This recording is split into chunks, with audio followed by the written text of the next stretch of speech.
Welcome back to the poker vlog. This is episode number 230. For this one, we're playing the 5 diamond at Bellagio.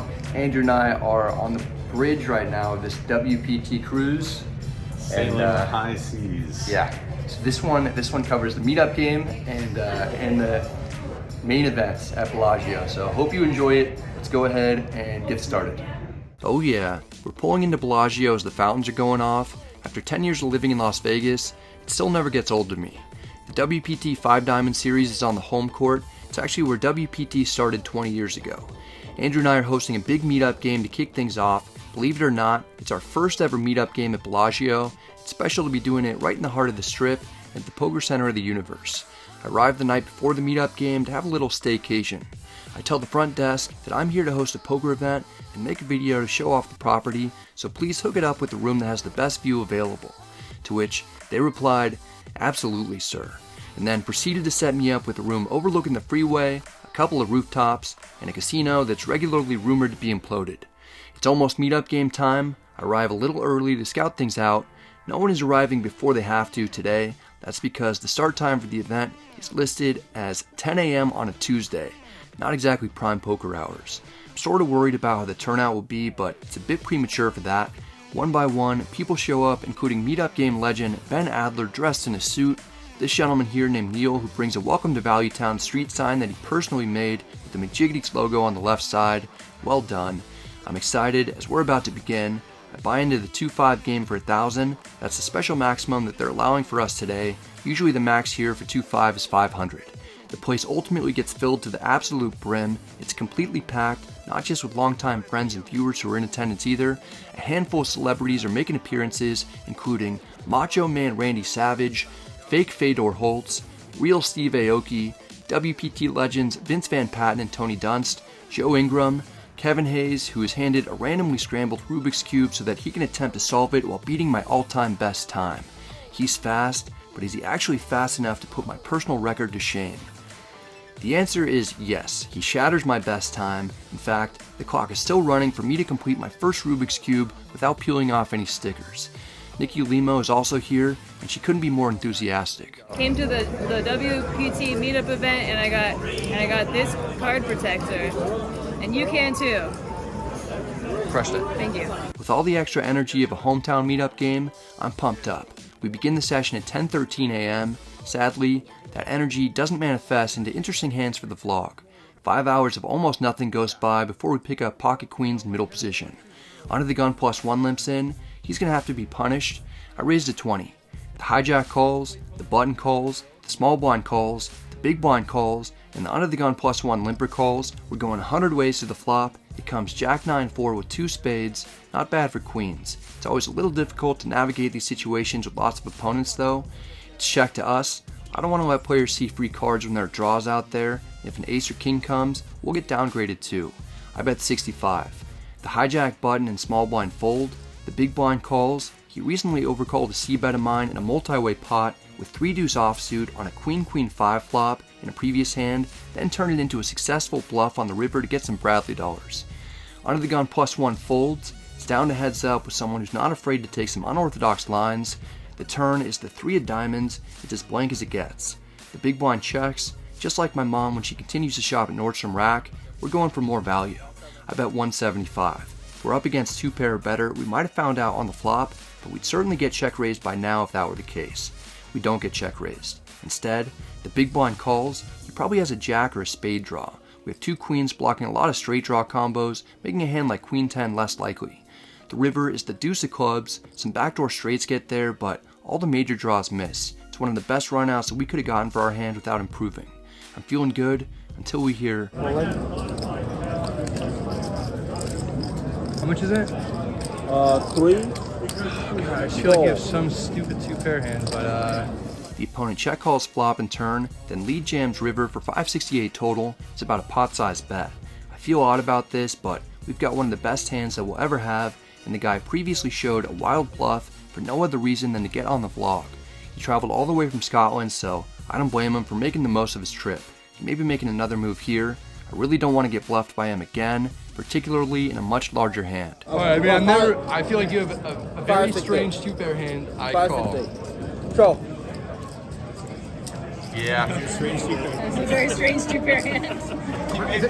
Nice hand, nice hand. Nice job, man. It's good. You win. You win, you win. I get wrecked by 9-4 suited. The opponent flopped bottom 2 pair to get a big double up from me. It hurts, but if someone flies in from a different continent for a meetup game, they deserve it. That's the only significant hand that happens the entire session. The plan was to make a whole vlog of the meetup game, but after a full day of playing, there's nothing else too interesting that occurs at the tables. Still a great time hanging out with everyone. As we start to get ready to have post-game drinks, I'm a little concerned what I'll do for this episode. Played for 7 hours today. I lost $1,070, and it's going to be a short episode. There really were so few big hands that I got involved in.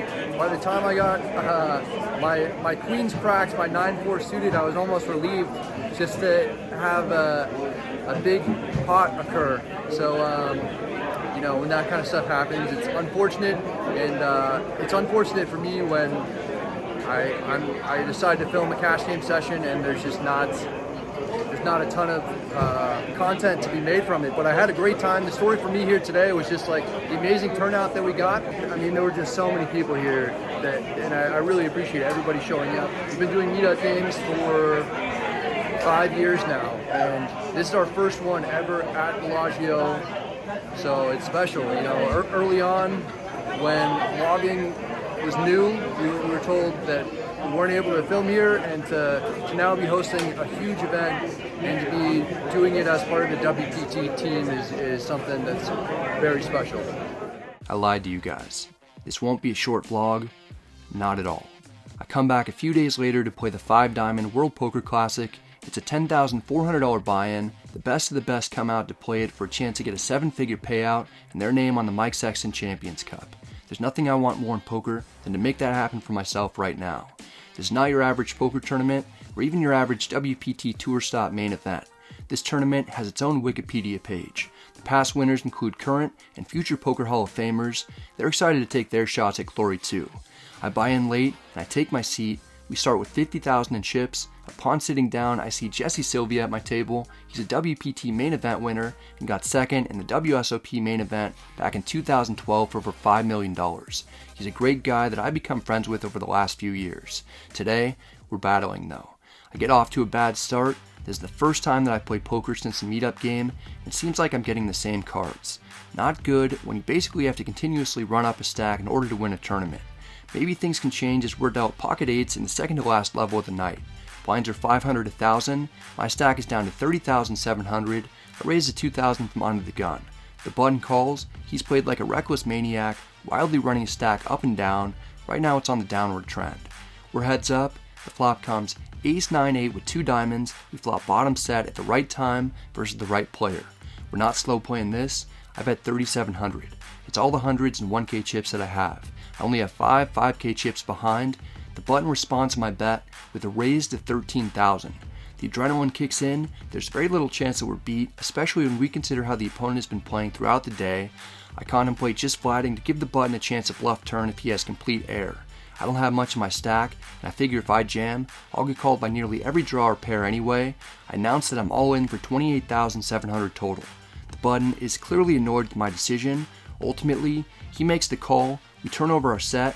The opponent shows that he has 4-3 of diamonds for a flush draw and a backdoor straight draw. We need to avoid a diamond to stay alive. There's no sweat. The turn is the ace of clubs, giving us a full house to secure a double up. The river is the 9 of spades, pairing the board again. It would have been bad if I just flatted the raise on the flop, especially if the turn checked through. We might have had to have folded to a river jam with 2 aces and 2 9s on the board.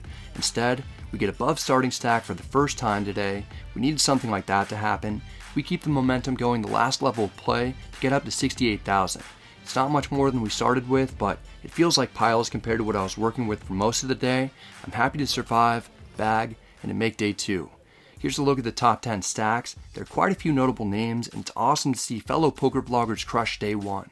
Rampage is the chip leader with 293,000. Andrew isn't far behind with 210,000. Things aren't going quite as well for me, and it's only going to get tougher. I take a look at my day 2 table draw. It's filled with several of the best players on the planet. We have Adam Hendricks, who's literally ranked number 1 in the world according to Global Poker Index. Next to him is Brock Wilson, who's currently the 8th best player in the world. To have 2 top 10 players at my table is unbelievably unlucky. The rest of the table are studs too. My goal is to pick spots well and to continue to try and play my game while paying close attention to what others are doing who are better than me so that I can improve my own tournament play. I'm feeling alright. We're playing 90-minute levels today. Registration is still open until the start of the next level, but about half the field remains. 30 minutes into the day, we pick up Snowmen again. Brock Wilson raises to 3,500 in the hijack. I call on the button. Matt Berkey gets seated on my direct left to make my life even tougher. He 3-bet jams for 40,000 total. It's about 27 big blinds. I don't have much more than that. Brock folds. I'm in an interesting situation. I've got one of the best hands that I'll have after calling an initial pre-flop raise. I don't know too much about Matt other than the fact that I saw him bust his first bullet yesterday. He's obviously fired multiple bullets and could be playing extra aggressively before registration ends so that he can run up a big stack. He could be making this move over 2 late position players with a lot of hands that we're either ahead of or flipping with. If we want a chance at even cashing in this event, we're going to have to take some risks. I make the call. I'm thrilled to see that we're a slight favorite against Matt's ace-10 offsuit. We just need to hold one time. I won't be rebuying. This is my only shot to run up a stack.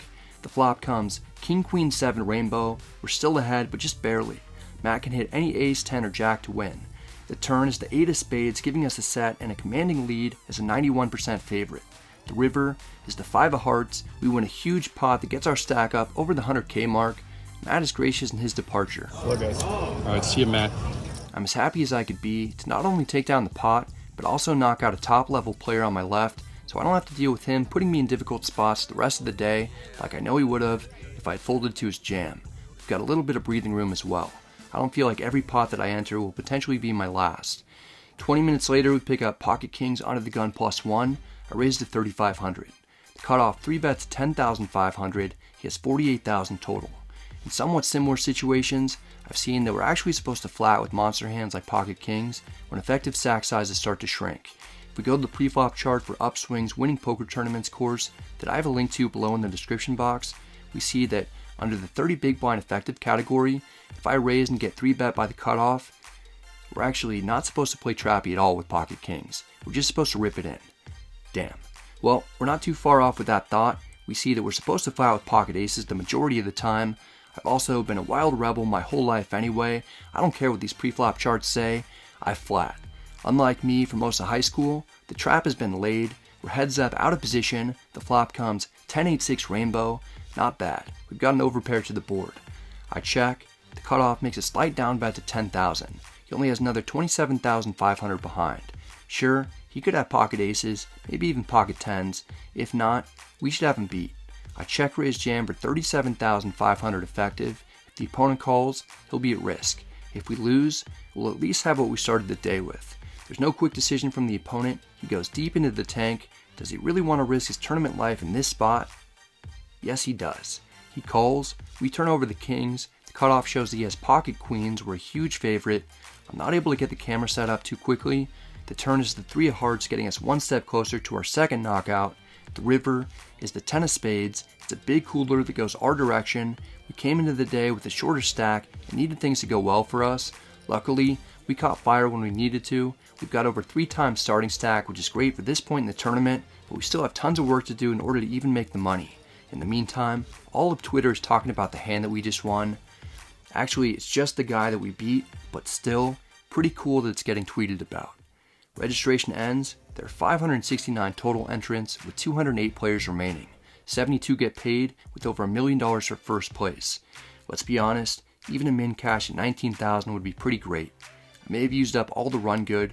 Very little happens for me during the second level of the day. My stack pretty much stays the same. That's fine at the moment. It starts going the wrong way during the third level. We lose a big hand with king-queen offsuit in a 3-bet pot and have to make a big fold on the turn with top pair and an open-ended straight draw. It's possible that we were drawing dead. The opponent seemed genuine in telling me that he had me beat, but who knows. We've got significantly less than average stack when we pick up ace-7 offsuit on the button. I'm in raised to 5,000.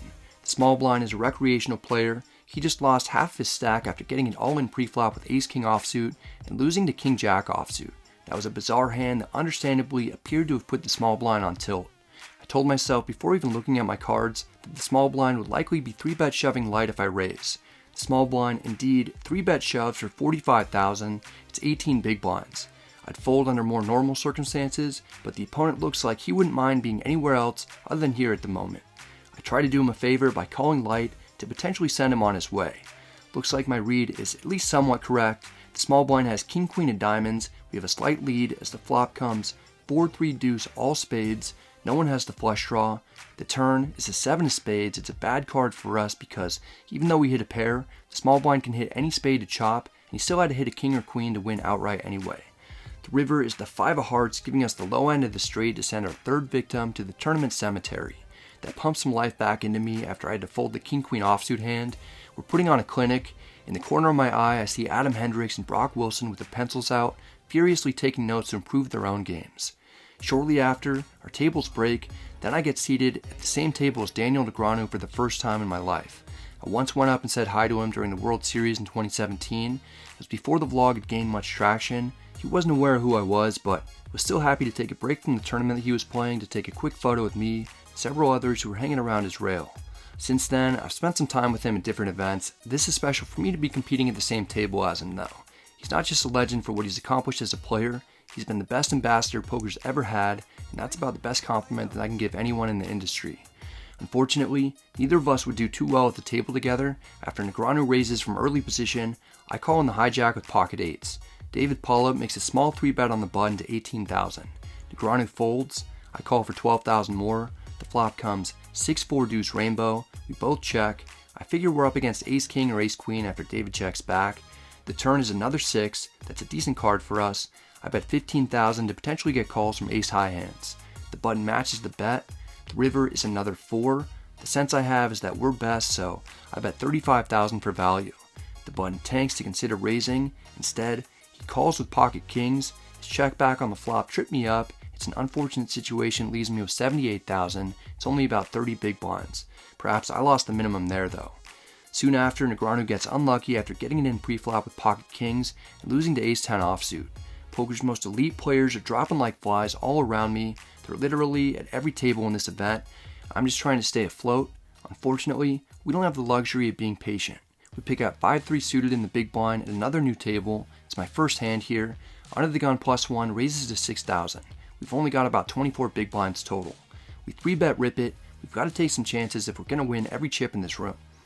Okay, we're not that crazy. We call for 3,500 more. It's heads up. We're out of position. The flop comes 7-4-3 with 2 hearts and a diamond. We've got bottom pair, a straight draw, and a backdoor flush draw. I check. Under the gun +1 is feisty. He takes some chips out of his enormous stack and he bets 8,000. We're certainly not folding. There are tons of turns that can help us. We have card removal for the nuts. It's obviously a flop that'll be connecting with our big blind defend range. It shouldn't really connect all too well with an early position raiser's range. I check raise jam for 53,000 total. I'd love to see a fold. We don't get it. The opponent calls quickly. I figure we're crushed. I'm relieved to see that we're actually ahead with our pair. Under the gun +1 has queen 10 of hearts. He's got a flush draw with 2 overs. This is about as close to a pure flip as it gets on the flop. Get that blind. All right, Let's do it. Now, baby. Yeah, a couple low black cards. We're off to the races. The turn is the king of spades. Seeing any pain is scary for me. It's down to one last card. If we lose, we're done. If we can hold, we'll be back alive with a decent sized stack. The river is the ace of clubs. We get another win. All right. It's like 50 something? Yeah, I think I started the hand with close to 60. This is such a key victory that keeps us in the hunt for a major tournament title. Our stack is at 120,000. It's not the high point in the tournament, and we still have less than average, but we're doing okay. We make it to the 4th 90-minute level of the day. There are only 136 players remaining. Blinds are at 1,500, 3,000. When we look down at ace-10 offsuit in the hijack, I raise to 6,000. The cutoff is a sly dude. He 3-bets at 20,000.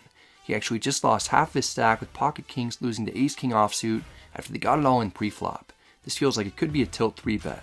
I've got 114,000 total. I really just don't believe the cutoff is a premium hand, especially because we've got removal to some strong holdings like pocket aces and ace king.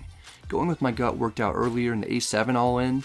I go with my gut again, and 4-bet jam is a bluff. We get snap called. This is a disaster. We're up against pocket queens. Why do I do the things that I do sometimes? Every once in a while, I take the snap and go for the biggest punt that I can. It certainly qualifies as one of those instances. There's no need to get this out of line right now. At least I gave myself an opportunity to win. We've got a 28% chance of not only staying alive, but doubling up. It's not so bad. We had way less than average chips, and likely needed to make a move at some point soon anyway. I'm going to need you to hit the like button on the count of 3 for some extra run good though. Our tournament life depends on it. Ready? 1, 2, 3. The flop comes ace 10-7 with 2 spades. We completely smash it by drilling top 2 pair. Wow.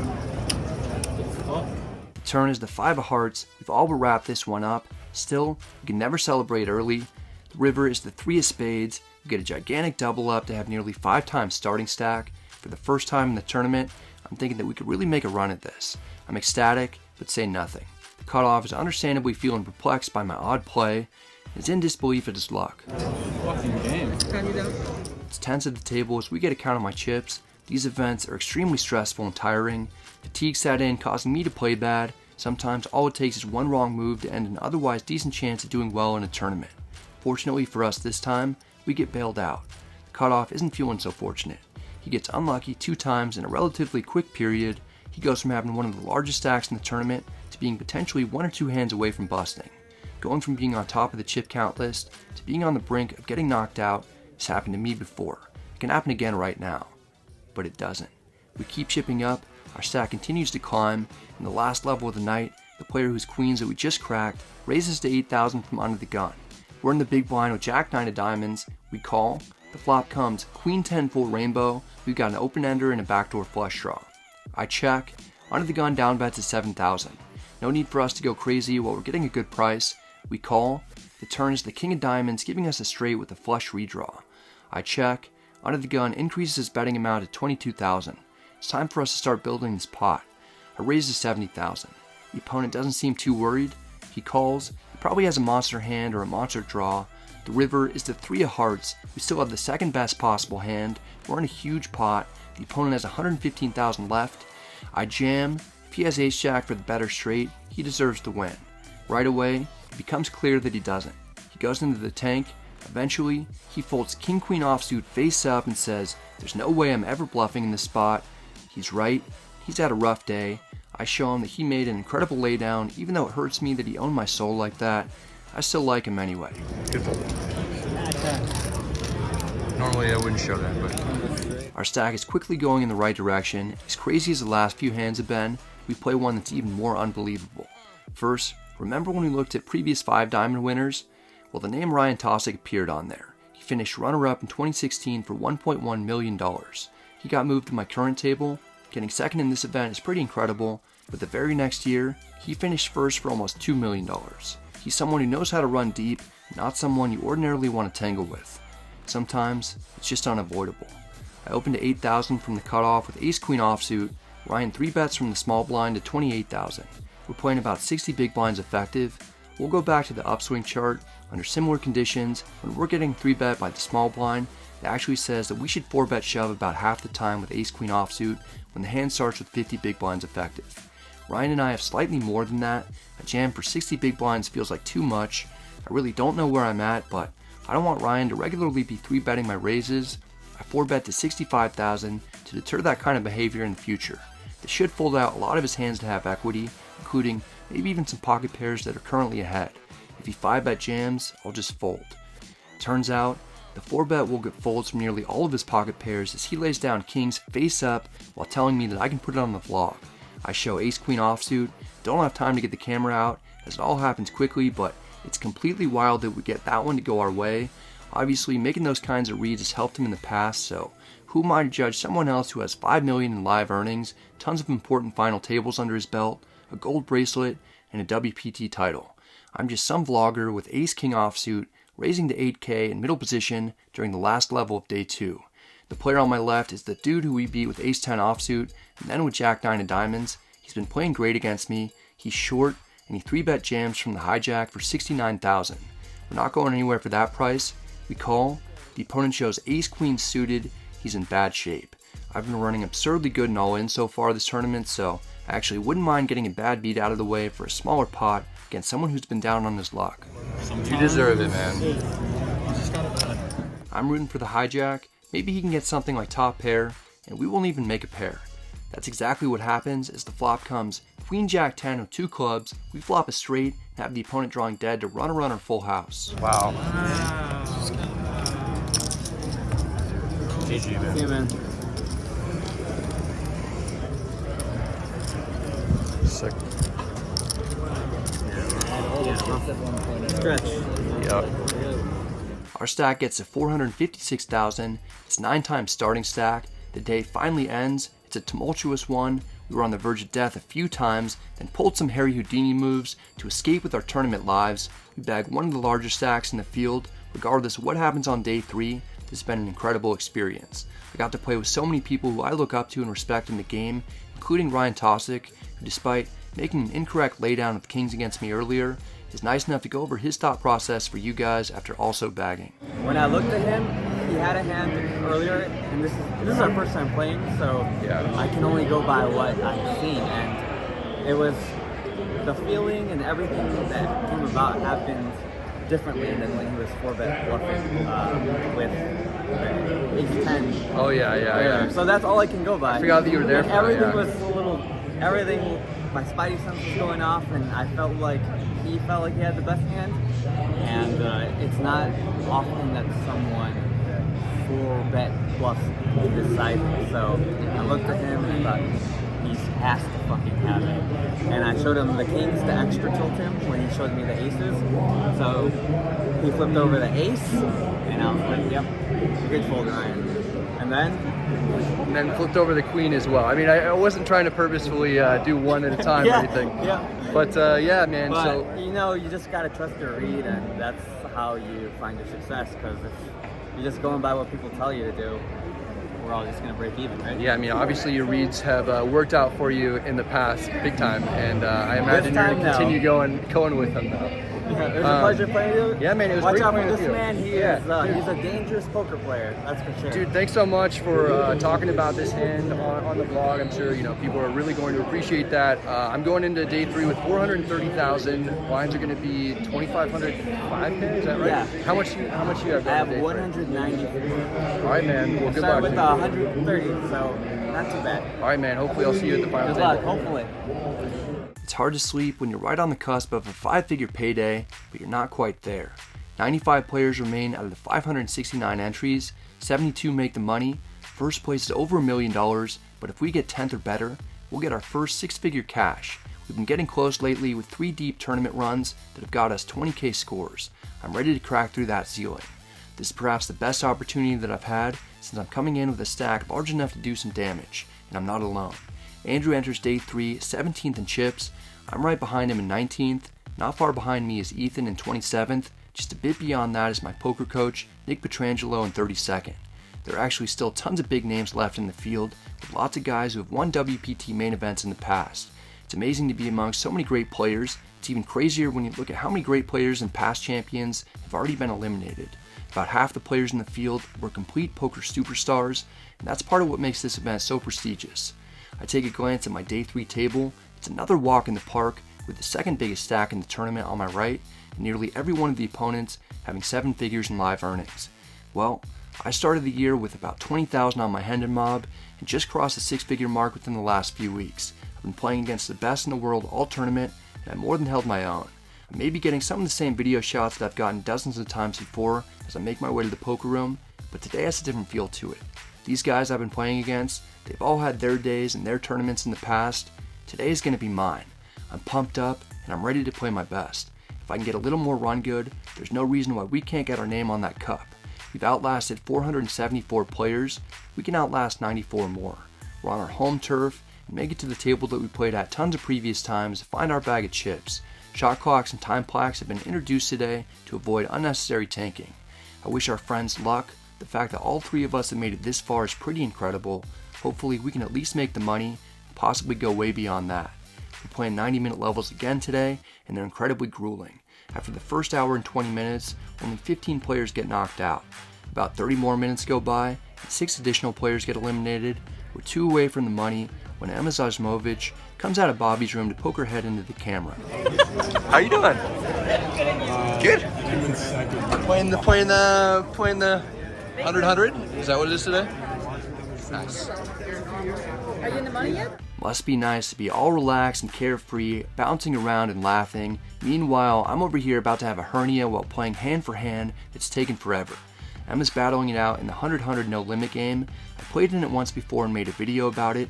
I was nervous in that session, but not as nervous as I am right now, being a few spots away from a 5-figure money bubble bursting, with a 6-figure score on the horizon, and the dream of getting a 7-figure score still intact. Unfortunately, I may not even make the money. Pick up Pocket Kings onto the gun +1. The dude with the enormous stack on my right opens at 15,000. I 3-bet to 40,000. Onto the gun calls. We're heads up. The flop comes 9-7-5 with 2 clubs. I'll pretty much never have more than 1 pair on this flop, whereas onto the gun can pretty much have all the sets. The opponent checks. I check back for pot control. I don't want to bet, then get jammed on and have to make a decision for all my chips 2 spots away from the money. The turn is the 8 of diamonds, putting 4 to the straight on board, and another flush draw out there. Onto the gun bets 55,000. This is a gross spot. I could be drawing dead if the opponent has Jack 10 or any 6. I can't just give up after checking back the flop though. The opponent might have some kind of drawing hand like Ace Jack or a flush draw. He could even have pocket jacks or pocket 10s. I call. The river is the 10 of diamonds, making it so everything on the planet gets there, including Ace Jack, pocket jacks, pocket 10s, and backdoor flush draws. Onto the gun bets 80,000. I have 285,000 total. I fold Pocket Kings face up. I don't think there's much that I could have done on that board. I probably lost the minimum, but now we're in jeopardy of busting without cashing as we're well below average stack and currently only 1 away from the bubble bursting.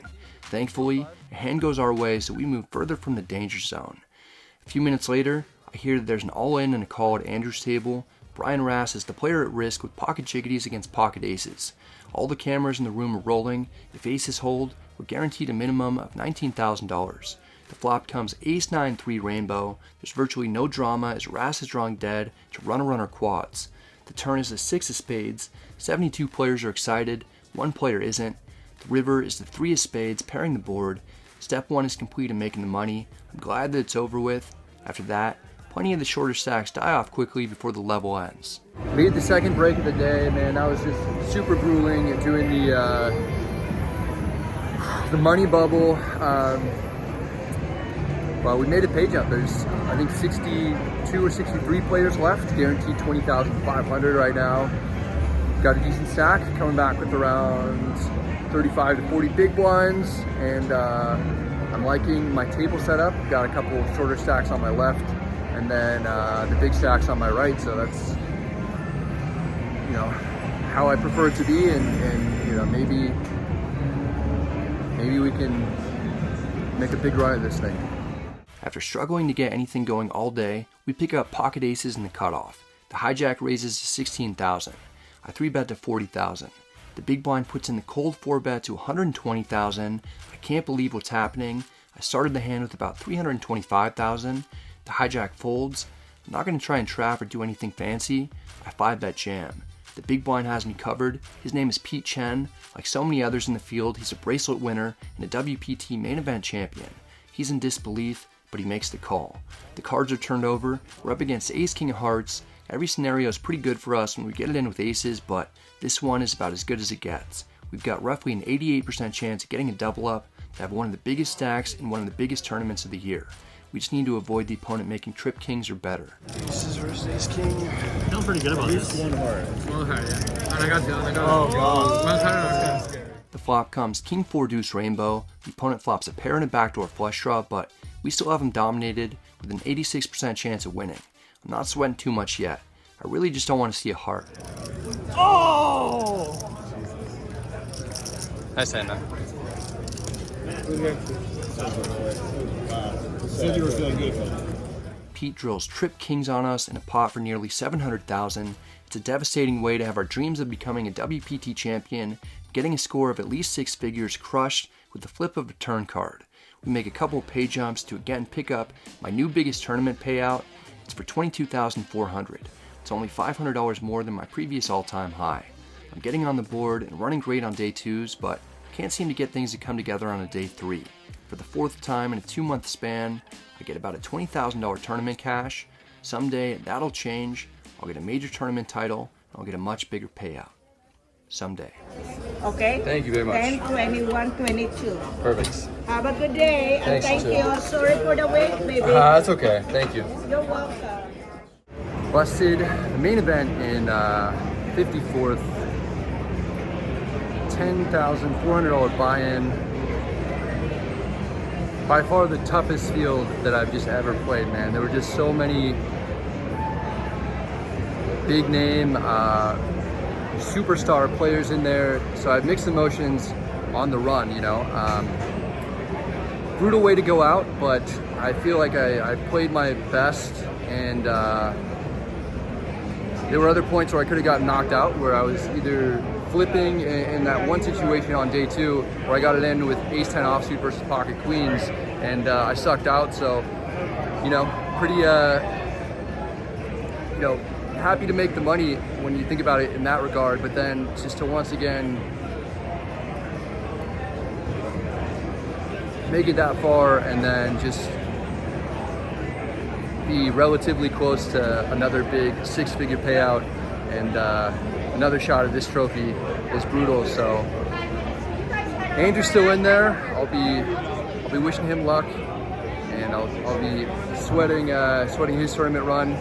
But to get me, Andrew, and Rampage to all cash in this thing is pretty awesome. And I played my heart out, so can't be too disappointed. I'm gonna have another opportunity at some point down the road. Rampage busted a little before me, and Andrew busted a little bit after to make another pay jump. It was a good showing for a couple of guys who make poker videos on their phones. The 5 Diamond series is a wrap for me. Time to gather my things and head back home. Are we on? Are we on? We're on. We're on. Oh my God! So here's what you got to do. You got to subscribe, click the thingy over here, and then you got to go over there, and you got to do WPT, and you got to watch Brad Owen and all the things, right? Nice, How'd I do? Nice.